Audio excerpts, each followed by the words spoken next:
Dalayduun takka distii dhiquun darajaa tokkoffaa baate eebbifamtee jechuudha.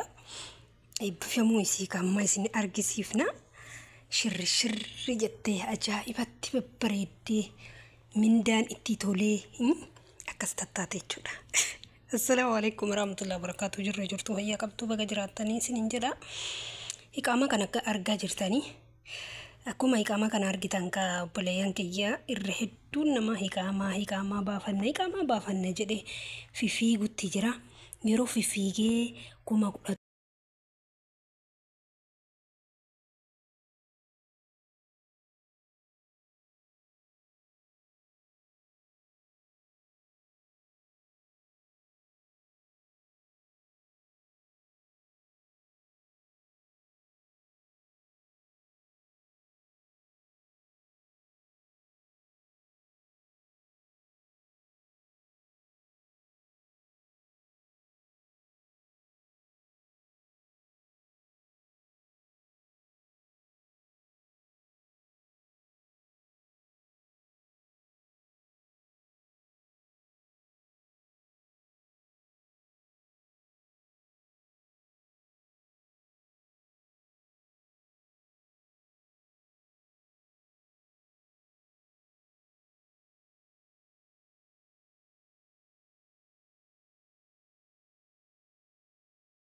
waan takku isin biratti haarawaa waan ta'eef nuuf haarawaa miti. Nuuf haarawaa miti maal jettarre? Kana maal jettanii mee Oromoo? Barbaandiraa baasee kun makiina keessaan harka baasee laa ilaahi akkam isiniin jedhare. Maal kuni marti? Maal obboleeyyoo kiyya? Bari Suudiin amma Itoophiyaan garaagarummaa hin qabdu. Dhiirri baara ayisute, dubartiin baara ayisutte. Wanni jiru guutuun jalanaan dhufaa jira. Gubbaa kanaan namni dhufaa jiru hin jiru. Kakalee gubbaan dhufe illee jalaan deebuu jira. Kun gurri isin haabuu. Kana qubna garii nutti gootanii of hin faffaarsina waa'ee qaamaa. Waa'ee qaamaa nurraa dhiisa. Isin warri waan qaamaan beekne faarsaa mate. Faamilii hagadhaa akka daldalaati karaa kana deemee biyya zayyaree achi deebi'uu qabna nu. Kanneen qabna. Isin ammoo kalee baasattanii kun makiina keessatti akkana bara akkana baafadhee waggaa 10 meeqame akkas ta'e. Ishee noorlaa laatee sheemin isin qabu xiqqollee akka nama yeroo jalqabaatii fi eenyummaa ofii arguu jechuu barkun. Wallaahi garuu mee laayikii godhaa jabeessaa mee jabeessa waan kana waliin gahaa mee dhugaadha moo dhugaa miti koomentii kaayaa.